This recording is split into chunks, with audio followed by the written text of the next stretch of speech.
નમસ્કાર વિદ્યાર્થી મિત્રો, ચેપ્ટર 2ના છેલ્લા લેક્ચરમાં આપણે પોલેરાઇઝેશનની તીવ્રતા સુધી જોયું હતું. ડાઇલેક્ટ્રિક પદાર્થ, એના પ્રકાર અને એમાં ધ્રુવીય અને અધ્રુવીયનું પોલેરાઇઝેશન એટલે કે ધ્રુવીભવન થયું હતું. છેલ્લે પોલેરાઇઝેશનની તીવ્રતા સાથે વિડીયો પૂર્ણ કર્યો હતો. તો અહીંયા એ પણ સમજી લઈએ કે પોલેરાઇઝેશનની તીવ્રતા એનું એકમ, એનું પારિમાણિક સૂત્ર ઘણીવાર MCQની અંદર પૂછાય છે. તો પોલેરાઇઝેશનની તીવ્રતા એટલે એકમ કદ દીઠ ડાયપોલ મોમેન્ટ.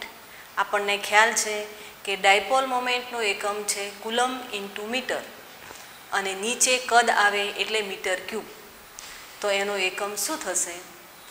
તો લખી શકીએ coulomb into metre raise to -2. તો એકમ પરથી તમે એનું પારિમાણિક સૂત્ર પણ બનાવી શકશો. ત્યાર પછી આગળ જોઈએ તો કેપેસિટરો અને કેપેસિટન્સ.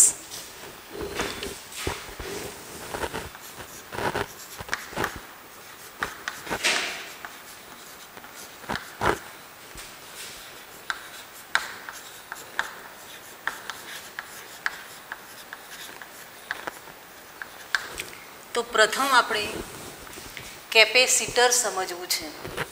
આ માટે બે સુવાહક લઈએ છીએ.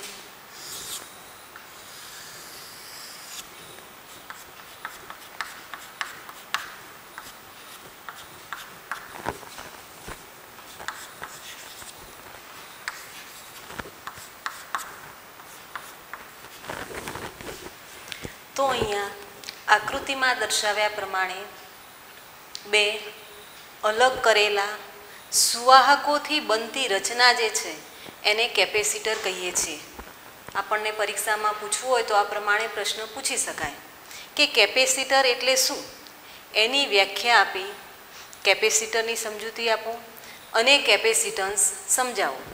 તો સૌ પ્રથમ આપણે કેપેસિટરની વ્યાખ્યા શું બનશે? તો અહીંયા જે આકૃતિમાં જે આકૃતિ બતાવી છે એમાં જે રચના છે એને આપણે કેપેસિટર કહીએ છીએ. તો એને વ્યાખ્યાયિત કઈ રીતે કરીશું? તો એકબીજાની પાસે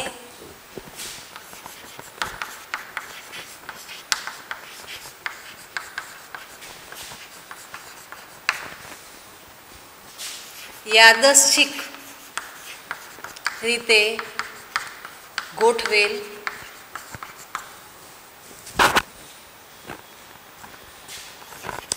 અલગ કરેલા યાદચ્છિક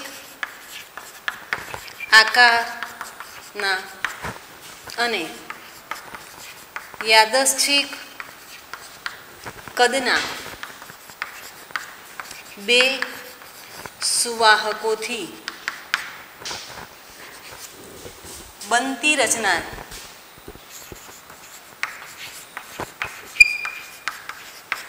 કેપેસિટર કહે છે.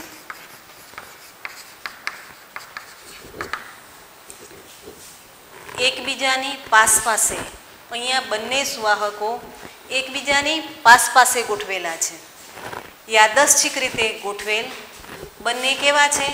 અલગ કરેલા, યાદચ્છિક આકારના અને યાદચ્છિક કદના બે સુવાહકો છે. સુવાહકોથી બનતી રચનાને કેપેસિટર કહીએ છીએ. તો અહીંયા આકૃતિમાં દર્શાવ્યા પ્રમાણે આને સુવાહક 1 કહીએ છીએ, આને સુવાહક 2 કહીશું. અહીં સુવાહક 1 પરનો વીજભાર +Q છે, એનું વિસ્થિતિમાન V1 છે. સુવાહક 2 પરનો વીજભાર -Q છે અને એનું વિસ્થિતિમાન V2 છે. તો બે સુવાહકો વચ્ચે વીજ સ્થિતિમાનનો તફાવત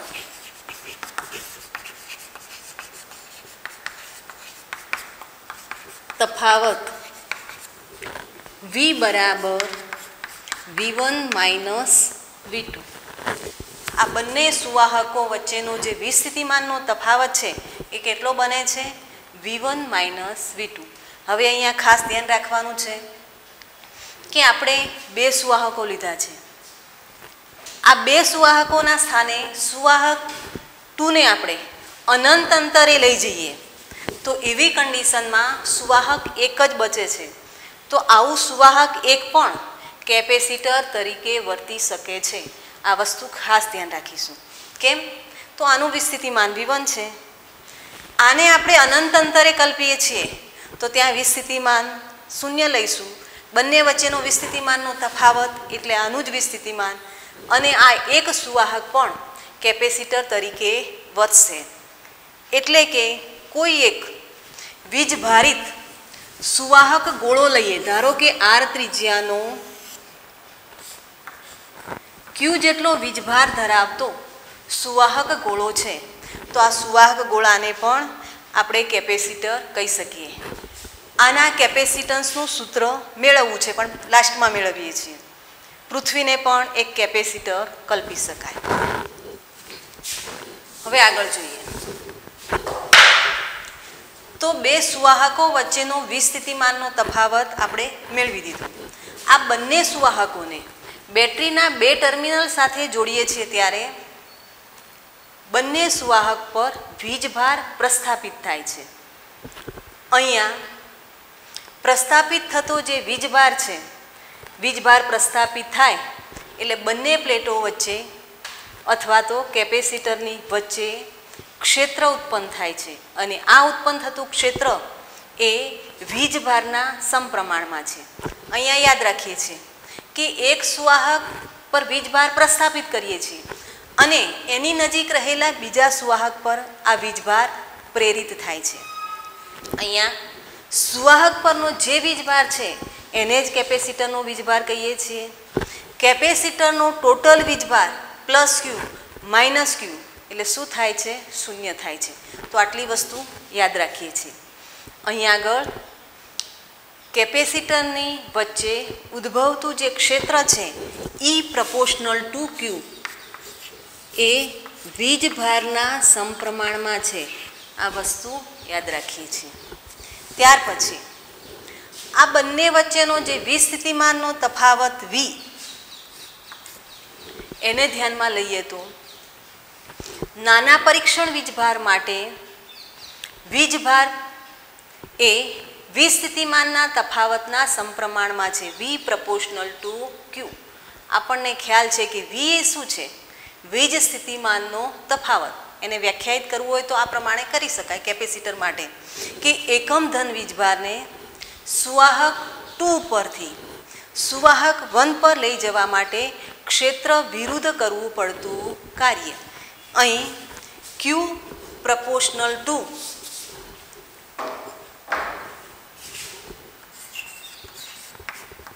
V છે.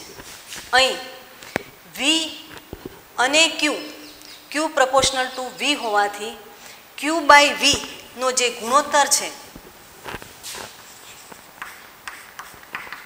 એ અચળ લઈ શકાય, અને એ અચળાંકને સંજ્ઞા છે C, જેને કહીએ છીએ કેપેસિટન્સ. Capacitance C. હવે પ્રશ્ન થશે કે કેપેસિટન્સ C કોના ઉપર આધાર રાખે છે? તો અહીંયા સૂત્રમાં Q અને V આવે છે. Q એ શું છે? તો સુવાહક ઉપર અથવા તો કેપેસિટરની પ્લેટ પર સંગ્રહિત થયેલો વીજભાર છે, અને V એ શું છે? તો બે પ્લેટો વચ્ચેનો વિસ્થિતિમાનનો તફાવત. તો પહેલી વસ્તુ એ યાદ રાખીશું કે C એ Q ઉપર કે V ઉપર આધાર રાખતું નથી. તો પછી C કોના ઉપર આધાર રાખશે? તો વ્યાખ્યા ઉપર જોઈએ. વ્યાખ્યામાં શું કહે છે કે એકબીજાની પાસે યાદચ્છિક રીતે ગોઠવેલા, એટલે કે કેપેસિટન્સ C નું મૂલ્ય એ બે સુવાહક પ્લેટો વચ્ચેના અંતર પર, એમના આકાર પર, માપ પરિમાણ કે કદ ઉપર, અને આ બંને સુવાહક કે બંને પ્લેટો વચ્ચે કયું માધ્યમ છે એ માધ્યમ ઉપર આધાર રાખે છે. તો C 4 વસ્તુ પર આધાર રાખશે: બંને વચ્ચેનું અંતર, એમનો આકાર, એમનું માપ કે પરિમાણ અને બંને વચ્ચેનું માધ્યમ ડાઇલેક્ટ્રિક માધ્યમ તરીકે શું લીધું છે એના ઉપર આધાર રાખે છે. અહીંયા જોઈએ તો સૂત્ર ઉપરથી C is equal to Q by V, તો ક્યુનો એકમ એનો એકમ બનાવીએ તો ક્યુ એટલે કુલમ અને વી સ્થિતિમાનના તફાવતનો એકમ થાય છે વોલ્ટ. તો સીનો એકમ કુલમ બાય વોલ્ટ થશે. અહીં આગળ માઇકલ ફેરેડેની યાદમાં કુલમનો બીજો એકમ છે faraday. 1 faraday is equal to 1 coulomb by volt. ફેરેડેના આ જે કેપેસિટન્સનો જે એકમ ફેરેડે કીધો એ ખૂબ મોટો એકમ છે. તો એના બીજા નાના એકમો પણ છે. 1 micro faraday, 1 nano faraday, 1 pico faraday. 1 micro faraday is equal to 10⁻⁻6 faraday, nano faraday is equal to 10⁻10 faraday અને pico faraday is equal to 10⁻12 faraday. તો આ બન્યા કેપેસિટરના નાના એકમો જે વ્યવહારમાં વાપરવાના થાય છે. હવે જોઈએ તો કેપેસિટર જે છે જેમ અવરોધ માટે સંજ્ઞા હોય છે એ રીતે કેપેસિટરની નિશ્ચિત માપના કેપેસિટરની પરિપથ સંજ્ઞા શું થાય છે? તો નિશ્ચિત માપ હોય એટલે કે ફિક્સ વેલ્યુ છે, જેનું કેપેસિટન્સ ફિક્સ છે, એવા કેપેસિટરની પરિપથ સંજ્ઞા આ પ્રમાણે બને છે. નિશ્ચિત છે. અને જો કેપેસિટન્સ વેરિયેબલ હોય એટલે કે બદલાતું જતું હોય તો એવા કેપેસિટરની જે સંજ્ઞા છે ચલ કેપેસિટરની પરિપથ સંજ્ઞા આ પ્રમાણે બને છે. એટલે કે આવા કેપેસિટર માટે કેપેસિટરની ચોક્કસ રેન્જ આપેલી હશે કે 0 થી 600 પિકો ફેરેડે. એનો અર્થ એવો થાય કે આવા કેપેસિટરને 0 થી 600 વચ્ચે ગમે તે કેપેસિટન્સ ઉપર આપણે ગોઠવી શકીએ છીએ. આ કેપેસિટર છે એ નિશ્ચિત છે. ધારો કે એનું કેપેસિટન્સ 12 પિકો ફેરેડે છે તો 12 ફેરેડે. તો આ પ્રમાણે કેપેસિટરની પરિપથ સંજ્ઞા શું થાય છે એ પણ દર્શાવી દીધું. તો કેપેસિટર અને કેપેસિટન્સ માટે આ વસ્તુ ધ્યાન રાખીએ છીએ. છેલ્લે કેપેસિટન્સની વ્યાખ્યા લઈ લઈએ અને એનું પારિમાણિક સૂત્ર લઈ લઈએ. એના એકમો કુલમ બાય વોલ્ટ, ફેરેડે, નાના એકમો એ સમજાવી દીધું. હવે કેપેસિટન્સનું પારિમાણિક સૂત્ર જોઈએ તો આપણને ખ્યાલ છે કે પારિમાણિક સૂત્ર માટે આપણે આ રીતે સ્ક્વેર પ્રકારનો કાઉન્સ કરીએ છીએ. તો પારિમાણિક સૂત્ર શું થશે? તો ક્યુ એટલે કુલમ અને volt joule by coulomb, coulomb square by joule. તો આ પ્રમાણે એકમ બનાવીએ છીએ ત્યારે કેપેસિટન્સનું પારિમાણિક સૂત્ર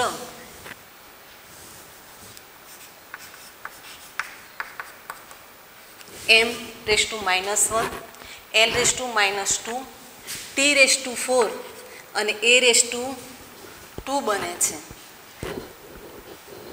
હવે આ સૂત્ર ઉપરથી અગાઉ કીધું એ પ્રમાણે આર ત્રિજ્યાના ગોળાના કેપેસિટરનું કેપેસિટન્સનું સૂત્ર શું બને?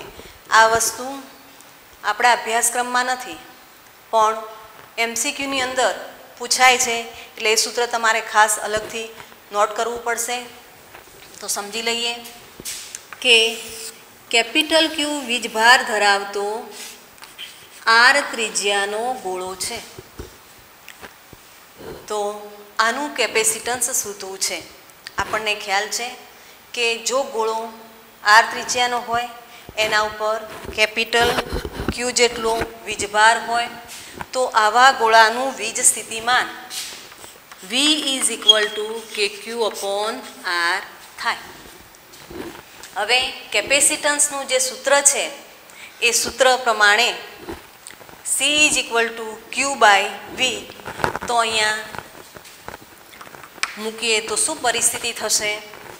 તો Q બાય V બનાવી દઈએ તો R is equal to K Q by V, C is equal to R by K બનશે ગોળા માટે. ગોળાનું કેપેસિટન્સ કે આપણે જાણીએ છીએ કે બરાબર 1/4πε0 થાય. તો આર ત્રિજ્યાના ગોળાના કેપેસિટન્સનું સૂત્ર C is equal to 4πε0 R. આ સૂત્ર ખાસ નોટ કરી દેજો. ધારો કે ગોળાની ત્રિજ્યા 100 સેમી છે તો એવા ગોળા માટે કેપેસિટન્સનું સૂત્ર શું બનશે? તો આ એક MCQ તમે જાતે સોલ્વ કરી દેજો. થોડીક હિન્ટ આપી દઉં તો 4π3.14ε0 શૂન્યાવકાશની પરમિટિવિટી શું વેલ્યુ છે? તો 8.85 10⁻12 SI. આર કેટલા લેવાના કીધા? 100 સેમી. એટલે 100 સેમી એટલે 1 મીટર લઈ લઈએ તો સી બરાબર આ 1 થઈ જાય. બાકીની વેલ્યુનું મલ્ટિપ્લિકેશન કરી તમે કાઉન્ટ કરી શકો છો. તો આ સૂત્ર યાદ રાખીએ છીએ. હવે બે વસ્તુ ક્લિયર કરવી છે કેપેસિટર માટે. ડાઇલેક્ટ્રિક બ્રેકડાઉન અને ડાઇલેક્ટ્રિક સ્ટ્રેન્થ. ઘણીવાર એક્ઝામ્પલની અંદર ડાઇલેક્ટ્રિક સ્ટ્રેન્થનું વેલ્યુ એમ કહીને આપણને આપ્યું હોય છે તો ત્યાં ડાઇલેક્ટ્રિક સ્ટ્રેન્થ કોને કહીએ એ ખ્યાલ હોવો જોઈએ. તો બે વસ્તુ લઈ લઈએ, ડાઇલેક્ટ્રિક બ્રેકડાઉન અને ડાઇલેક્ટ્રિક સ્ટ્રેન્થ.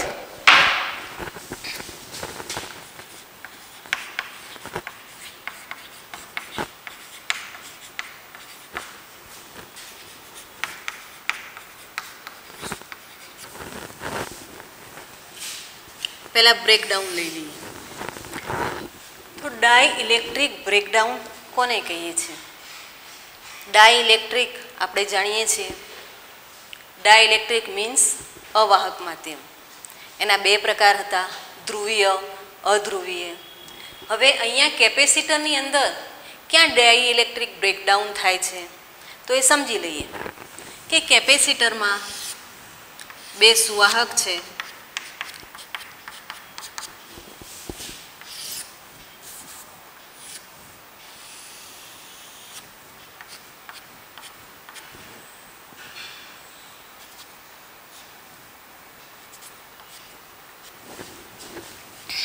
આના બનો વીજભાર +Q અને -Q છે. છેલ્લે આપણે કેપેસિટન્સનું સૂત્ર C is equal to Q by V મેળવ્યું છે. અહીંયા ધ્યાન આપવું પડશે કે C બરાબર Q અપોન V. જો કેપેસિટન્સ મોટું બનાવવું હોય તો વીજ સ્થિતિમાનનો તફાવત નાનો હોવો જોઈએ. એનો અર્થ એવો થાય કે નાના વીજ સ્થિતિમાનના તફાવત વડે કેપેસિટરની પ્લેટ ઉપર મોટો એવો વીજભાર સંગ્રહિત કરી શકાય છે. કારણ કે આપણને ખ્યાલ છે કે કેપેસિટર એક એવી રચના છે કે એના ઉપર વીજભાર સંગ્રહિત કરવાનો છે. શક્ય હોય એટલો વધારે વીજભાર સંગ્રહિત કરવો હોય તો સૂત્ર પ્રમાણે શું કહી શકીશું કે વધારે વીજભાર સંગ્રહ કરવો હોય તો કેપેસિટન્સ મોટું બનાવવું પડશે. કેપેસિટન્સને મોટું બનાવવું હોય તો એના બે સુવાહકો વચ્ચેના અથવા એની બે પ્લેટો વચ્ચેનો વીજ સ્થિતિમાનનો તફાવત નાનો હોવો જોઈએ. જો V મોટો હોય તો શું થાય?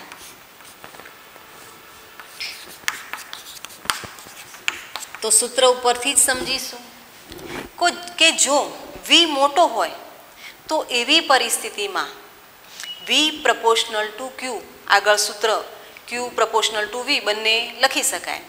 V પ્રપોર્શનલ ટુ Q સૂત્ર પ્રમાણે આપણે કહી શકીશું કે જો V મોટો હોય તો સુવાહક પ્લેટોની આજુબાજુનું ક્ષેત્ર પ્રબળ બને અને આ જે પ્રબળ ક્ષેત્ર છે એ આ બંને વચ્ચે હાલ શૂન્યાવકાશ હવાકલ્પી છે, તો જો વી મોટો હોય, v is equal two v1 minus v2, વી મોટો હોય તો એવી પરિસ્થિતિમાં આ બંને પ્લેટોની આસપાસનું ક્ષેત્ર પ્રબળ બને છે અને પ્રબળ ક્ષેત્ર એ એની આસપાસ રહેલી હવાનું આયનીકરણ કરે છે. જો અહીંયા રહેલી હવાનું આયનીકરણ થઈ જાય તો ધન આયન અને ઋણ આયન એ ધન વીજભારિત સુવાહક કે પ્લેટ તરફ આકર્ષાશે અને ધન આયન એ ઋણ વીજભારિત પ્લેટ તરફ આકર્ષાશે. ટૂંકમાં જો હવાનું આયનીકરણ થઈ જાય તો ઉત્પન્ન થતા ધન અને ઋણ આયનો એ પ્રવેગિત ગતિ કરીને જે સુવાહકો છે એ સુવાહકો પરનો વીજભાર તટસ્થ કરે છે. એનો અર્થ એવો થાય કે આપણે કેપેસિટર શા માટે લેતા હતા? વીજભાર સંગ્રહિત કરવા માટે. પણ હવે ક્ષેત્ર એટલું બધું પ્રબળ બની ગયું છે કે એ વીજભાર સંગ્રહિત થતો નથી પણ લીક થાય છે અને આ હકીકતને ડાઇલેક્ટ્રિક બ્રેકડાઉન કહે છે. બ્રેકડાઉન એટલે કે ડાઇલેક્ટ્રિકનું બ્રેકડાઉન થયું, અવાહકતા તૂટી ગઈ અને અવાહકતા તૂટી જાય પછી કેપેસિટર પર વધારાનો વીજભાર સંગ્રહિત કરી શકાતો નથી. તો ડાઇલેક્ટ્રિક બ્રેકડાઉન એટલે શું? તો આ પણ આપણે યાદ રાખવું પડશે. ત્યાર પછી લેવું છે ડાઇલેક્ટ્રિક સ્ટ્રેન્થ.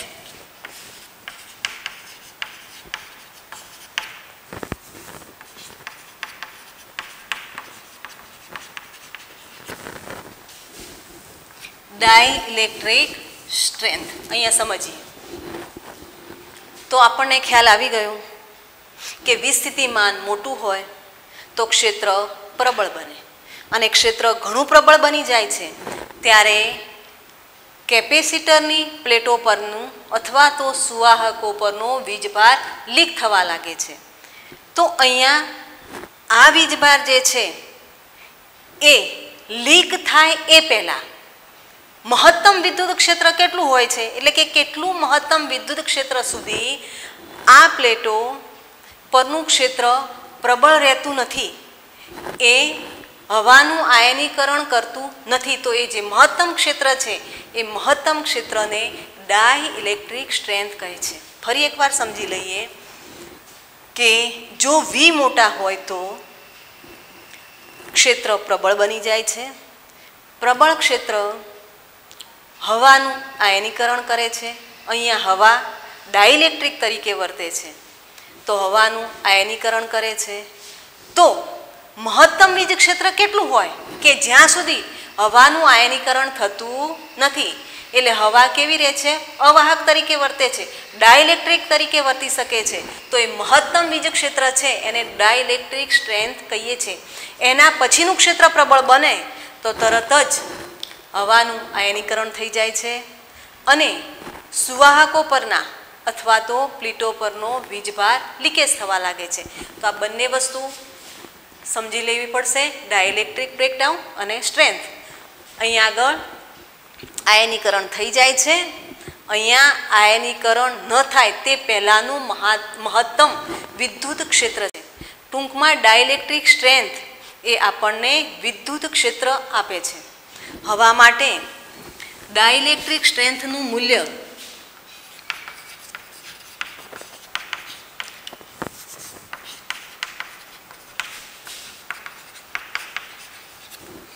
E બરાબર 3×10⁶ વોલ્ટ બાય મીટર આંકડો યાદ રાખવો પડશે.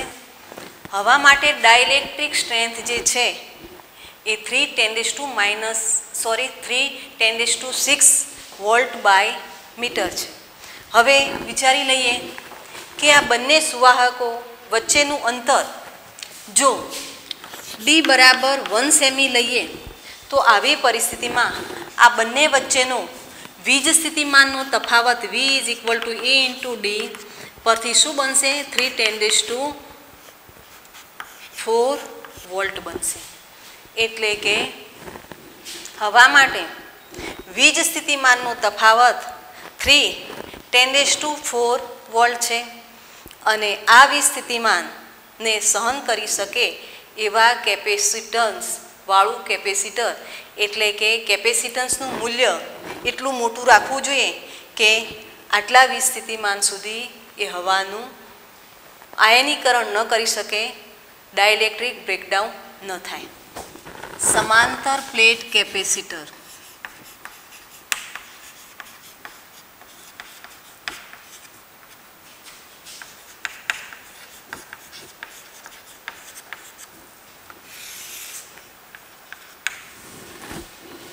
સમાંતર પ્લેટ મહત્વનો પ્રશ્ન છે. માર્ચ 2020માં પણ આ પ્રશ્ન પૂછાયેલો છે કે સમાંતર પ્લેટ કેપેસિટર એટલે શું, એના કેપેસિટન્સનું સૂત્ર મેળવવું. તો પહેલાં આપણે એની વ્યાખ્યા લઈ લઈએ. તો સમાંતર પ્લેટ કેપેસિટર કોને કહીએ છીએ? તો એની આકૃતિ થોડીક દોરી દઈએ એટલે આકૃતિ ઉપરથી વ્યાખ્યા સરળ બને.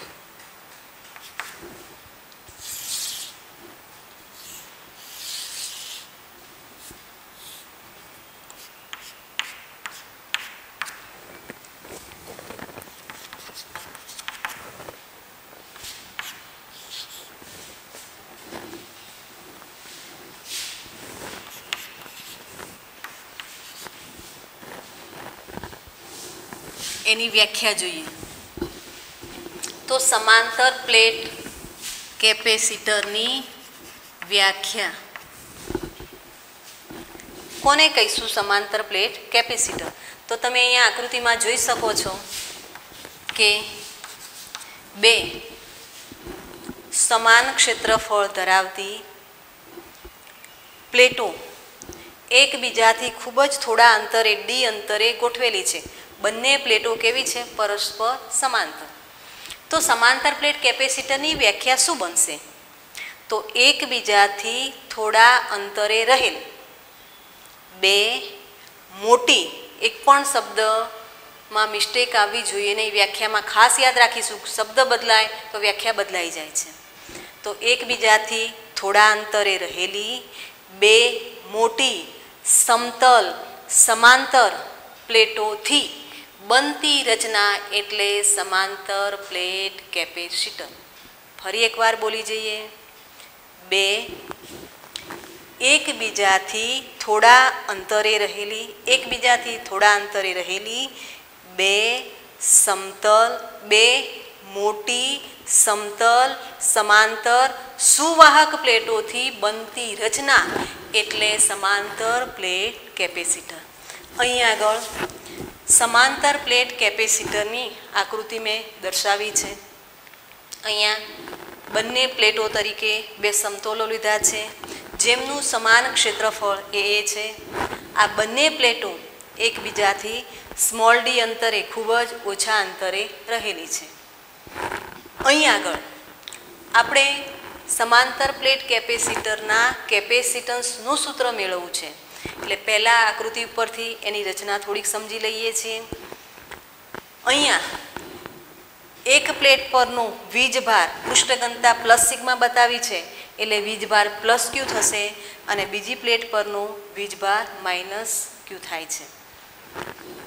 અહીંયા આ બે પ્લેટો વચ્ચેનું અંતર ડી ખૂબ જ નાનું છે. કોની સાપેક્ષે?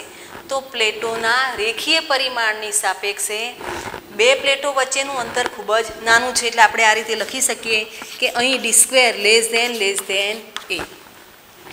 આ બંને સમાંતર સમતલો વચ્ચે અવાહક માધ્યમ તરીકે શૂન્યાવકાશ રાખેલું છે. એમની વચ્ચેનું અંતર એમના રેખીય પરિમાણ કરતાં ઘણું જ ઓછું છે. અને જો આ કન્ડિશનનું પાલન થતું હોય તો હવે આ પ્લેટોને સિગ્મા જેટલી સમાન પૃષ્ઠઘનતા ધરાવતા અનંત વિસ્તારમાં વિસ્તૃત થયેલા હોય એવા સમતલ માટે પૃષ્ઠઘનતાનું સૂત્ર ચેપ્ટર 1માં છે સિગ્મા અપોન 2ε0. આ સૂત્ર સમાંતર પ્લેટ કેપેસિટરની પ્લેટો માટે એપ્લાઇડ કરી શકાય.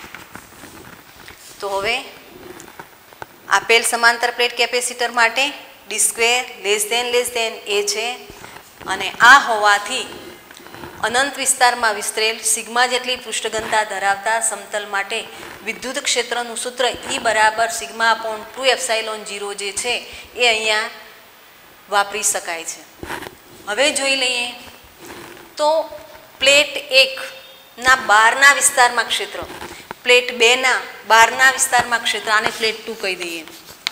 શું થાય છે તેમજ બે પ્લેટો વચ્ચેના અવકાશમાં વિદ્યુત ક્ષેત્ર શું થાય છે એ આ ત્રણ વસ્તુ આપણે સમજવી છે. તો પ્લેટ 1 ના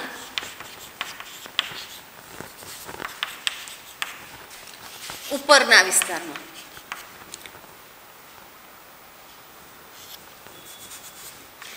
પ્લેટ 1 ની ઉપર વિદ્યુત ક્ષેત્ર E બરાબર સિગ્મા અપોન 2ε0 સમજાવું છું બરાબર 0 થાય છે. આપણે સમજી લઈએ કઈ રીતે 0 થતું હશે. જુઓ તો પ્લેટ 1 ની ઉપરનો વિસ્તાર એટલે અહીંયા થાય. ધારો કે અહીંયા હું એક P બિંદુ કલ્પી દઉં.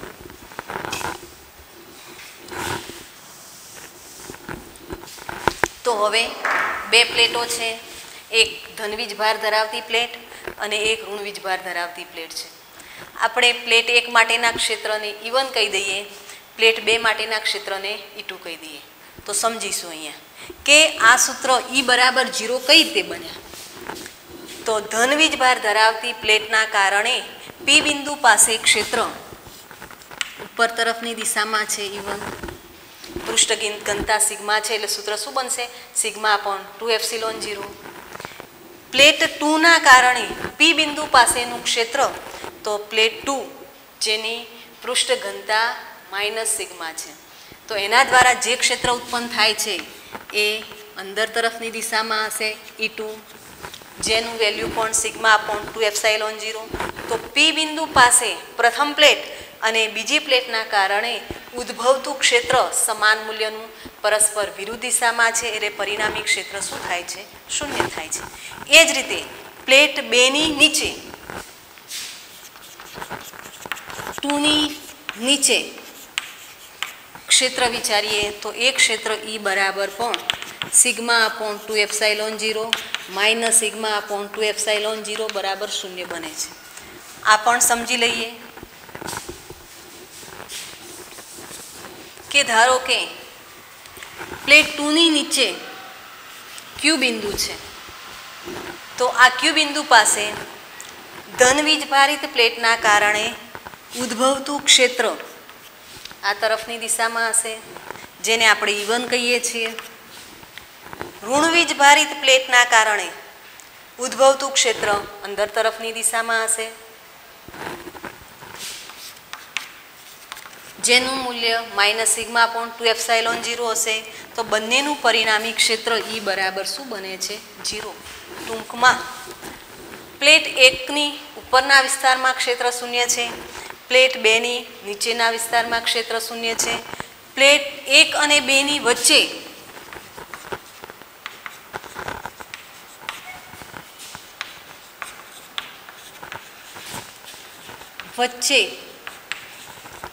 વિદ્યુત ક્ષેત્ર શું બને તો ક્ષેત્ર E ઇઝ ઇક્વલ ટુ ધારો કે અહીંયા R બિંદુ લઈ લઈએ તો R બિંદુ પાસે ધનવીજ ભારિત પ્લેટના કારણે ઉદ્ભવતું ક્ષેત્ર નીચેની તરફ પ્લસ છે એટલે ક્ષેત્ર રેખા નીચેની તરફ જાય પ્લસથી દૂર અને માઇનસ માટે પોતાની તરફ. તો પ્લસથી દૂર એટલે એની દિશા કઈ થશે E1 આ દિશામાં થશે જેનું વેલ્યુ સિગ્મા અપોન 2ε0 લઈશું. આને E1 કહીએ, બીજાને E2 કહીએ, સિગ્મા અપોન 2ε0 માઇનસ સિગ્મા જેટલી પૃષ્ઠ ઘનતા ધરાવતી પ્લેટ 2 ના કારણે R બિંદુ પાસે ક્ષેત્ર તો માઇનસ વીજભાર છે એટલે ક્ષેત્ર પોતાની તરફ બનશે E2. મૂલ્ય કેટલું થશે તો સિગ્મા અપોન 2ε0. તો જોઈએ અહીંયા કે અહીંયા E1 અને E2 બંને એક જ દિશામાં છે એટલે પરિણામીમાં શું થશે સરવાળો થશે તો પરિણામી ક્ષેત્ર સિગ્મા અપોન એપ્સાઇલોન 0 એની દિશા લઈએ તો પ્લસથી માઇનસ. ટૂંકમાં સમાંતર પ્લેટ કેપેસિટરની બે પ્લેટો વચ્ચેનું ક્ષેત્ર સિગ્મા અપોન એપ્સાઇલોન 0 પ્રાપ્ત થાય છે. એની દિશા ધન વીજભારિત પ્લેટથી ઋણ વીજભારિત પ્લેટ તરફની છે. આ બંને પ્લેટો વચ્ચેના વિસ્તારમાં જે ક્ષેત્ર છે એ ક્ષેત્ર સમાન હોય છે, એટલે એની ક્ષેત્ર રેખાઓ એકબીજાને પરસ્પર સમાંતર અને સમાન અંતરે આવેલી હશે. હવે વાત કરીએ તો પ્લેટોની ધાર પાસે. તો પ્લેટોની ધાર પાસે આ જે ક્ષેત્ર રેખાઓ છે, બંને વચ્ચે ક્ષેત્ર રેખાઓ આ પ્રમાણે સમાંતર હોય છે, પણ પ્લેટોની ધાર પાસે આ ક્ષેત્ર રેખાઓ બહારની તરફ વળેલી હોય છે. તો એ જે વસ્તુ છે એને ફ્રિંગિંગ ઓફ ધ ફિલ્ડ કહેવાય છે. અહીંયા ડી સ્ક્વેર લેસ દેન એ હોવાથી પ્લેટોથી દૂરના વિસ્તાર માટે અવગણી નાખીએ તો પ્લેટો વચ્ચેના અવકાશમાં સમાન વીજ ક્ષેત્ર E બરાબર સિગ્મા અપોન એપ્સાઇલોન આપણે વાપરીશું. ટૂંકમાં અહીં E બરાબર સિગ્મા અપોન એપ્સાઇલોન 0 આપણે સ્વીકારી લઈએ. હવે આપણે શું મેળવવું છે? તો સમાંતર પ્લેટ કેપેસિટરનું કેપેસિટન્સ મેળવવું છે. તો કેપેસિટન્સ મેળવવા માટે વીજ ક્ષેત્ર આપણને પ્રાપ્ત થઈ ગયું. હવે લઈએ તો બે પ્લેટો વચ્ચેનો વીજ સ્થિતિમાનનો તફાવત. તો વીજ સ્થિતિમાનનો તફાવત શું બનશે? તો V is equal two E into બે પ્લેટો વચ્ચેનું અંતર કેટલું થાય? D થાય. તો V is equal two E into D. એ આપણી પાસે કેટલું છે? તો sigma upon epsilon 0 into D. આપણને ખ્યાલ છે કે સિગ્મા એ શું છે? વિદ્યુત ભારની પૃષ્ઠ ઘનતા. સિગ્મા એટલે એકમ ક્ષેત્રફળ દીઠ વીજભાર. ચેપ્ટર 1માં જોઈ ગયા છીએ. તો અહીંયા પ્લેટોનું ક્ષેત્રફળ એ છે. જો પ્રથમ પ્લેટ પરનો વીજભાર કેપિટલ Q લઈ લઈએ અને બીજા નંબરની પ્લેટ ઉપરનો વીજભાર માઇનસ Q લઈ લઈએ તો અહીંયા આગળ આપણા સૂત્રમાં સિગ્મા છે. તો સિગ્મા ઇઝ ઇક્વલ ટુ શું લખી શકીશું? તો સિગ્મા બરાબર Q બાય A. માટે V બરાબર Q by A epsilon 0 into D સૂત્ર બને. સિગ્મા બરાબર Q બાય A. હવે કેપેસિટન્સના સૂત્ર પર જવું છે. તો Q અને V પ્રાપ્ત થઈ જાય છે. તો Q બાય V મેળવવું હોય તો Vને આ બાજુ લઈ જઈએ તો અહીંયા શું બનશે? A epsilon 0 by D. અને આપણે જાણીએ છીએ કે Q by V is equal to શું લખી શકાય? Capacitance C. માટે C is equal to epsilon 0 A by D સૂત્ર બને છે. ટૂંકમાં સમાંતર પ્લેટ કેપેસિટરના કેપેસિટન્સનું સૂત્ર C બરાબર એપ્સાઇલોન 0 A બાય D છે. અહીંયા ખાસ યાદ રાખવું પડશે કે એ જે છે એ પ્લેટોનું ક્ષેત્રફળ છે અને D એ બે પ્લેટો વચ્ચેનું અંતર છે. અહીં આગળ અવાહક માધ્યમ તરીકે શૂન્યાવકાશ રાખેલો છે. એપ્સાઇલોન 0 એ શૂન્યાવકાશની પરમિટિવિટી છે, જેનું મૂલ્ય 8.85 10⁻12 છે. તો આ સમાંતર પ્લેટ કેપેસિટરના કેપેસિટન્સનું સૂત્ર બન્યું. થિયરીમાં અહીંયા સુધી જ લખવાનું થાય છે. સમજૂતી માટે થોડુંક સમજી લઈએ કે C એ એના સમપ્રમાણમાં હશે અને C એ Dના વ્યસ્ત પ્રમાણમાં હશે. આ હકીકત MCQમાં તમને ઉપયોગી થાય છે. તો E પ્રપોર્શનલ ટુ A એટલે કે જો ક્ષેત્રફળ વધશે તો કેપેસિટન્સમાં વધારો થાય છે અને Dના વ્યસ્ત પ્રમાણમાં છે. એટલે જો D વધે, ટૂંકમાં બે પ્લેટો વચ્ચેનું અંતર વધી જાય તો કેપેસિટન્સના મૂલ્યમાં શું થાય છે? ઘટાડો થાય છે. હવે આ સૂત્રનો ઉપયોગ કરીને અગાઉ કેપેસિટર સમજાવતી વખતે મેં તમને ધ્યાન દોર્યું હતું કે કેપેસિટન્સનો એકમ જે છે એ ફેરેડે છે. તો 1 ફેરેડે એકમ બહુ મોટો છે.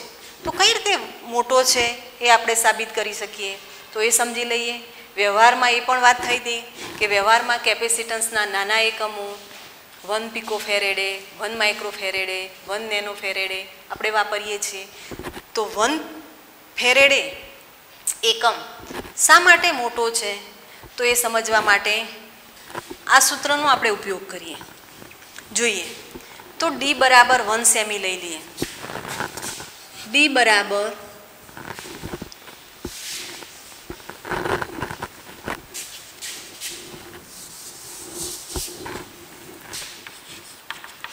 1 સેમી. એપ્સાઇલોન 0 આપણે જાણીએ છીએ 8.85 10⁻12 એસઆઈ લખી દઈએ. તો અને સી બરાબર આપણે 1 ફેરેડે લઈ લઈએ.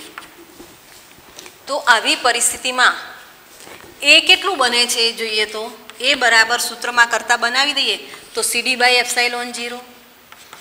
સી 1 લઈ લીધું છે, ડી 1 સેમી છે એટલે મીટરમાં કન્વર્ટ કરી દઈએ.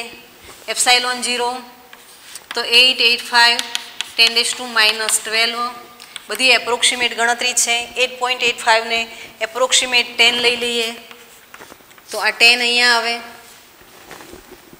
આ 12 ઉપર જાય એટલે 10⁻10 બની જાય. નીચે 10 છે એટલે લગભગ 10⁻9 બને બરાબર 10 લખી શકાય. એટલે એ બરાબર આપણને 10 મલ્ટીપ્લાય બાય 10⁸ મળે. તો પ્લેટની લંબાઈ કહીએ છીએ એ બરાબર L² આપણે લઈએ તો પ્લેટની લંબાઈ L 10 છે, લગભગ 9 લઈ લઈએ તો 3 10⁴ થાય. અહીંયા મીટર સ્ક્વેર છે અને લંબાઈ માટે મીટર લઈએ. ટૂંકમાં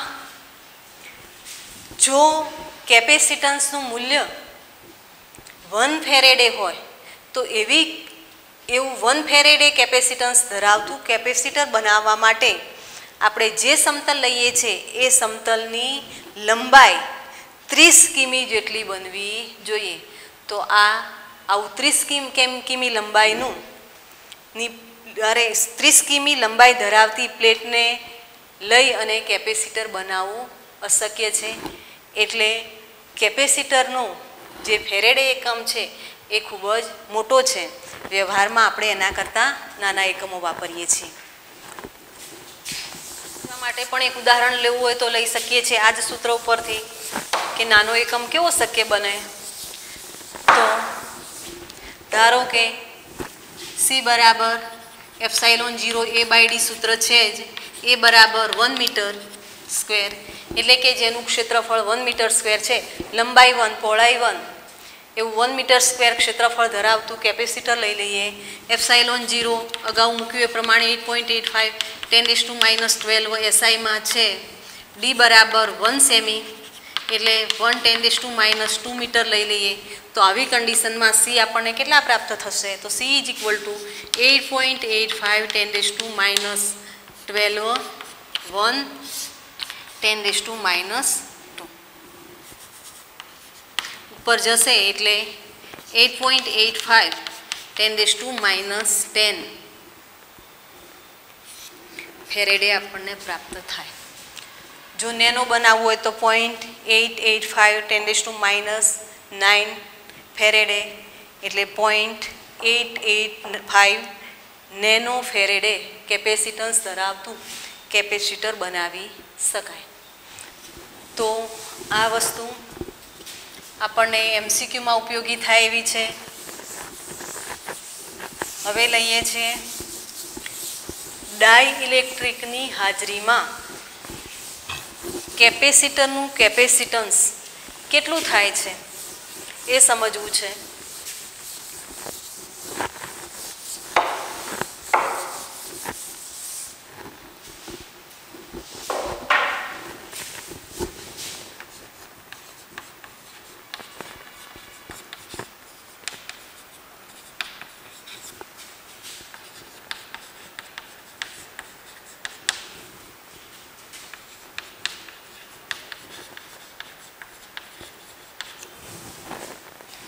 તો સમાંતર પ્લેટ કેપેસિટર જ લઈ લઈએ. ધારો કે આ એ જેટલું ક્ષેત્રફળ ધરાવતી પ્લસ ઓર માઇનસ સિગ્મા જેટલી સમાન પૃષ્ઠ ઘનતા ધરાવતું પ્લસ ઓર માઇનસ ક્યુ જેટલું વીજભાર ધરાવતું અને એકબીજાથી ડી અંતરે રહેલી સમાંતર પ્લેટ કેપેસિટર છે. એટલે કે સમાંતર પ્લેટ કેપેસિટરની બે પ્લેટો પર જે વીજભાર છે પ્લસ ક્યુ માઇનસ ક્યુ એમની જે પૃષ્ઠ ઘનતા પ્લસ સિગ્મા માઇનસ સિગ્મા અને એમનું ક્ષેત્રફળ એ જેટલું સમાન છે. આ બે પ્લેટો વચ્ચેનું અંતર ડી છે. અહીંયા હાલની પરિસ્થિતિમાં બંને વચ્ચે શૂન્યાવકાશ છે. તો શૂન્યાવકાશ હોય એ પરિસ્થિતિમાં શૂન્યાવકાશમાં બે પ્લેટો વચ્ચેનું વિદ્યુત ક્ષેત્ર અગાઉ સૂત્રમાં લીધું એ પ્રમાણે શૂન્યાવકાશ છે એટલે E0 કહી દઈએ. E0 બરાબર કેટલું બનશે? Sigma upon epsilon 0. અહીંયા જે સિગ્મા આપણને પ્રાપ્ત થયું છે એ સિગ્મા બરાબર ક્યુ બાય એ છે. ક્યુ એ કેપેસિટરની પ્લેટ ઉપર પ્રસ્થાપિત કરેલો વીજભાર, જે મુક્ત વીજભાર આપણે કહીએ છીએ. જો ક્ષેત્ર E0 સિગ્મા અપોન એપ્સાઇલોન 0 હોય તો આ પરિસ્થિતિમાં બે પ્લેટો વચ્ચેનો વિસ્થિતિમાનનો તફાવત V0 શૂન્યાવકાશમાં છે એટલે અહીંયા પણ V0 લઈએ તો V0 બરાબર શું થાય? તો V0 is equal to E0 into D બનશે. E0 મૂકી દઈએ તો sigma upon epsilon 0 D sigma બરાબર ક્યુ અપોન એ માટે V0 is equal to Q by A epsilon 0 into D Q by V0 is equal to C0 is equal to epsilon 0 A by D. કોના માટે મળ્યું? તો શૂન્યાવકાશમાં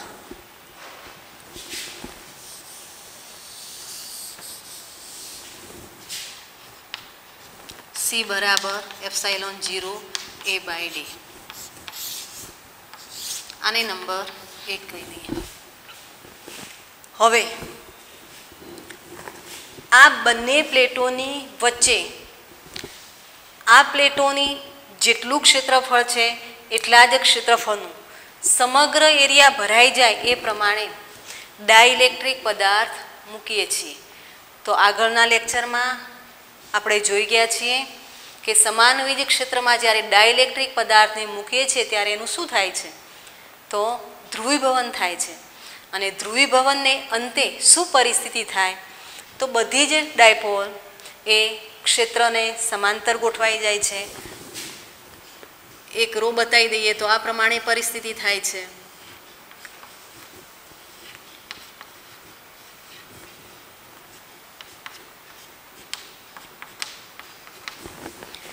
અહીં આગળ minus વીજભાર, અહીંયા પ્લસ વીજભાર, માઇનસ વીજભાર, પ્લસ વીજભાર, આ પ્રમાણે ડાયપોલનો વીજભાર ગોઠવાય છે. અહીંયા જોઈએ તો કોઈ પણ ડાયપોલની બરાબર નજીકની રહેલી ડાયપોલ એમના વીજભારોને પરસ્પર નાબૂદ કરે છે. પણ પ્લેટની એક્ઝેક્ટ નજીક ડાઇલેક્ટ્રિકની સપાટી પર ધન વીજભારિત પ્લેટની તદ્દન નજીક ડાઇલેક્ટ્રિકની સપાટી પર અહીંયા ઋણ વીજભાર પ્રેરિત થાય છે અને ઋણ વીજભારિત પ્લેટની તદ્દન નજીક સપાટી પર ડાઇલેક્ટ્રિકની સપાટી પર શું પ્રેરિત થાય છે? ધન વીજભાર પ્રેરિત થાય છે.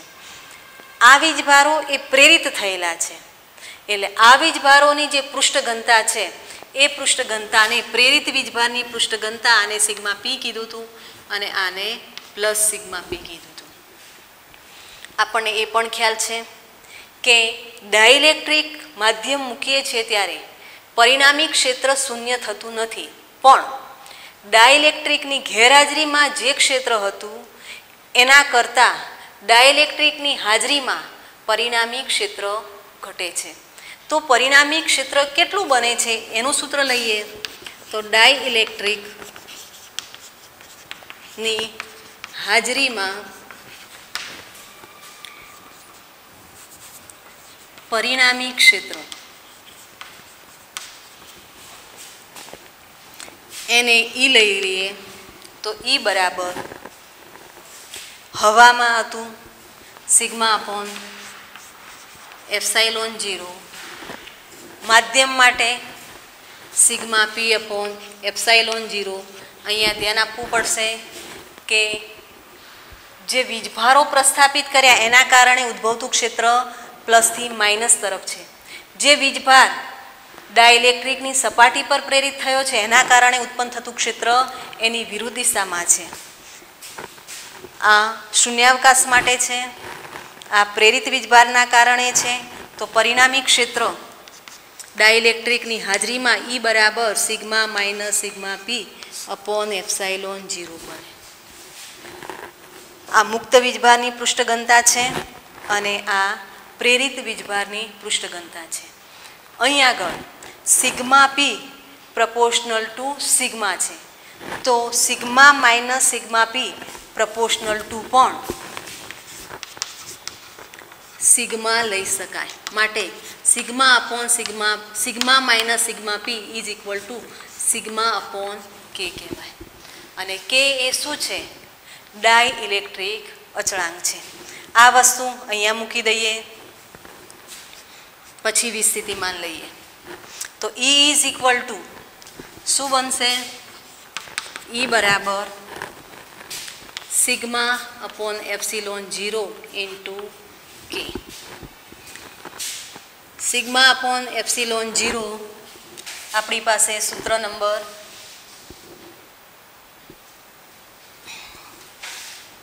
આને 1 કહી દઈએ, આને 2 કહીએ, 2 છે. સૂત્ર 1 પ્રમાણે E0 બાય કે બને. હજી આપણે સી સુધી પહોંચવાનું છે. આ સૂત્રને જોઈએ તો ડાઇલેક્ટ્રિકની હાજરીમાં બે પ્લેટો વચ્ચેનું ક્ષેત્ર એ ડાઇલેક્ટ્રિક અચળાંકના ભાગનું બને છે, એટલે કે કેમાં ભાગનું બને છે. ક્ષેત્ર ઘટે છે. આ વસ્તુ પણ એમસીક્યુમાં ઉપયોગી થાય એમ છે. તો ડાઇલેક્ટ્રિકની હાજરીમાં ક્ષેત્ર ધારો કે ડાઇલેક્ટ્રિક અચળાંક ધરાવતા માધ્યમ માટે પરિણામી ક્ષેત્ર કેટલું બને? તો એ કેમાં ભાગનું બને કે કે ગણું? તો ક્ષેત્ર એ કેમાં ભાગનું બને છે. જો ક્ષેત્ર કેમાં ભાગનું બનતું હોય તો બળ પણ કેટલું થાય? તો બળ F is equal two QE સૂત્ર પ્રમાણે જોઈએ તો બળ પણ કેમાં ભાગનું થાય છે. આ વસ્તુ પણ યાદ રાખીએ છીએ. હવે મેળવવું છે કેપેસિટન્સ. તો કેપેસિટન્સ મેળવવા માટે ડાઇલેક્ટ્રિકની હાજરીમાં બે પ્લેટો વચ્ચેનો વિસ્થિતિમાનનો તફાવત V લઈએ તો V ઇઝ ઇક્વલ ટુ શું થશે? E અને D. E એ શું છે? ડાઇલેક્ટ્રિકની હાજરીમાં પરિણામી ક્ષેત્ર. અને D એ શું છે? તો બે પ્લેટો વચ્ચેનું અંતર. E બરાબર આપણે કેટલું મેળવ્યું? તો E0 upon k into D, અથવા સિગ્માવાળું સૂત્ર મૂકી દઈશું તો પણ ચાલશે. ચલો E0 એટલે sigma upon epsilon 0 k into D. Sigma એટલે વીજભાર Q બાય A, તો V is equal to Q by A epsilon 0 A into D. Q by V, એક જ minute,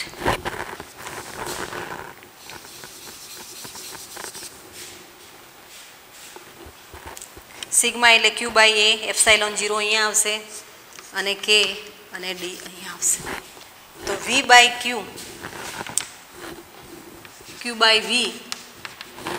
by V is equal to કેટલા બનશે? તો A epsilon 0 K by D.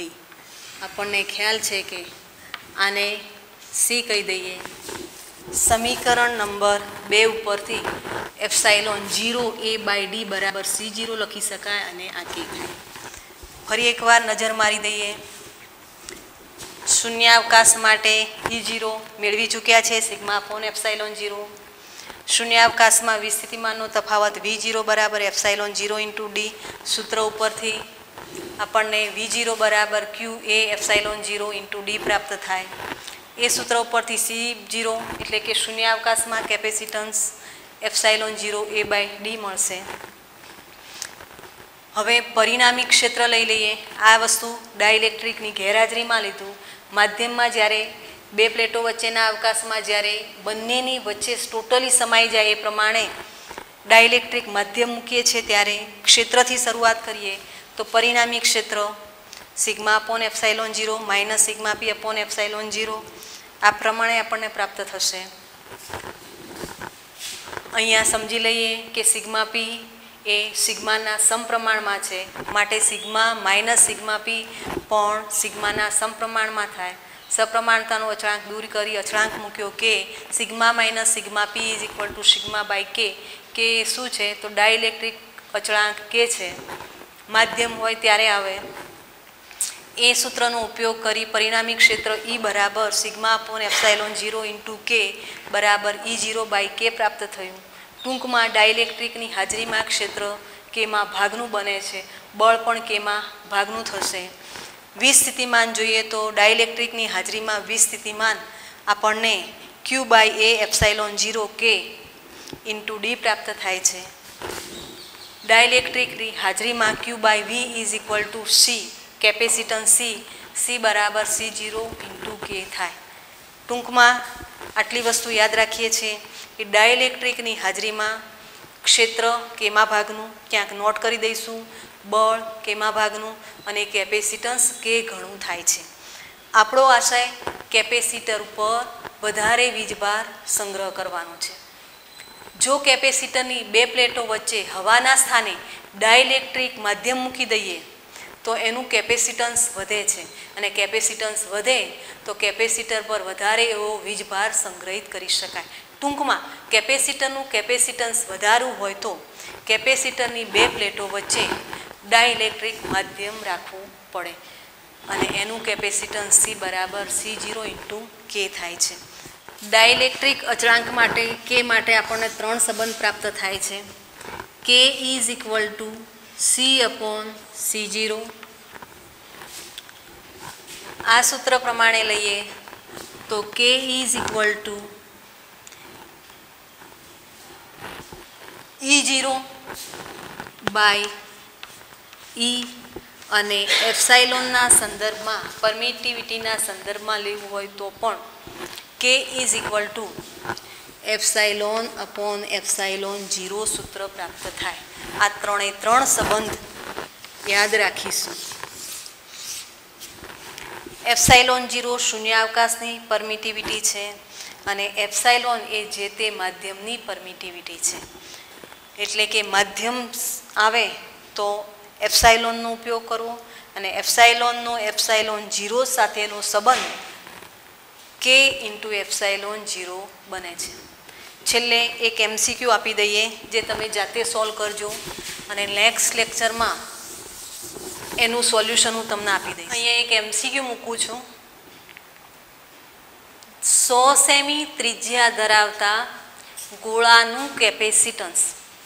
હવે ગોળાના કેપેસિટન્સનું સૂત્ર મેં તમને આગળ મેળવાઈ દીધું છે. C is equal two 4 pi epsilon 0 into R.